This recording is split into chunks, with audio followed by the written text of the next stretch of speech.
My lovelies இங்கே யூகேல செம்ம வெயில். ஒர்க் பண்ணிகிட்டு இருந்தேன்னா கொஞ்ச நேரம் கார்டனில் போய் எல்லாம் வீடியோஸும் எடுத்தேனானா எங்களோட நாய்க்குட்டி பிள்ளைகளும் இருந்தாங்க. தென் ஹஸ்பண்ட் வெளியே போயிட்டு வந்து ஃபோன் எடுத்து அவளும் கொஞ்சம் கதைச்சன். அப்புறம் திருப்பி இப்போ பேக் போய் ஒர்க் பண்ணேன்.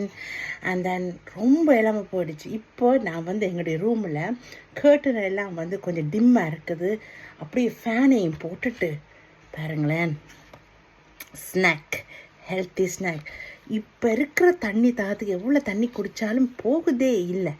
இந்த ஸ்நாக் பாருங்கள் எவ்வளோ பழப்பழப்பழப்பழன்ட்டு இந்த ஸ்ட்ராபெரிஸ் இருக்குது. இது உங்களோட ஷேர் பண்ணாமல் இருக்க முடியுமா?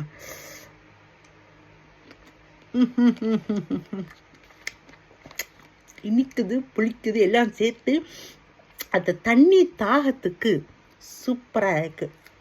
போட்ட ஷர்ட்டையும் கலட்டிட்டேன். ஏன் தெரியுமா? செம்ம வெயில்.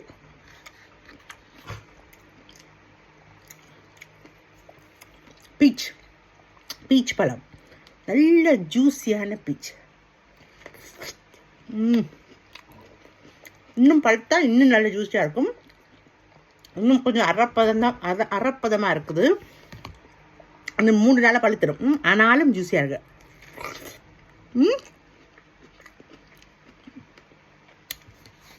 என்னதான் போங்க, இந்த வெயிலுக்கு ஒரு இளநீர், இந்த மாதிரி ஃப்ரூட்ஸு, அதுதான் சூப்பரான சாட்டிஸ்ஃபேக்ஷன். தண்ணி எவ்வளோ ஜூஸ் குடித்தாலும் தண்ணி மாதிரி வராது. நான் பெருசாக ஜூஸ் குடிக்கிறதில்ல. அலோவேரா ஜூஸ் குடிப்பேன் விரும்பி. இல்லாட்டா தேங்காய் அந்த என்னது இளநீர். ஆனால் நம்ம நாட்டு ஃப்ரெஷ் இளநீர் அப்படியே மரத்துலேருந்து பிச்சு ஆஞ்சு குடிக்கிறதுல, அப்புறம் இந்த வழுக்கையை சாப்பிட்றதுலேயும் எவ்வளோ சுகம் இருக்கும்.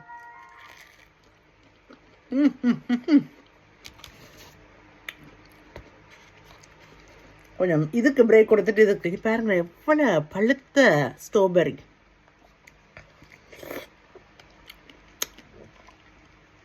So juicy.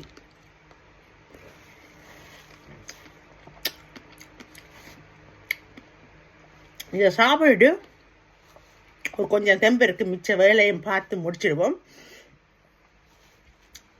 நான் இப்படி என்ஜாய் பண்ணுற மாதிரி சின்ன சின்ன விஷயங்களை நீங்களும் உங்களுடைய வேலை நாட்களில் என்ஜாய் பண்ணி வாழ்க்கையை ரசித்து வாழுங்க. நல்லா மேக் ஷூர் பண்ணுங்கள். நல்ல ஹெல்த்தியான ஃபுட் எடுக்கிறதுக்கு எந்த ஃபுட் என்றாலும் போர்ஷன் சைஸ் அளவாக சாப்பிடுங்க. ஆனால் பிடிச்சதை சாப்பிடுங்க. ரெஸ்ட்ரிக்ட் பண்ண வேண்டிய அவசியம் இல்லை. அது உங்களோட ஓன் சாய்ஸஸ். பட் இருந்தாலும் வாழ்க்கை வந்து ஷார்ட். ஸோ அளவாக சாப்பிட்டு பிடிச்சதை சாப்பிட்டு இன்பமாக வாழ்வோம். ஓகே, டாடா.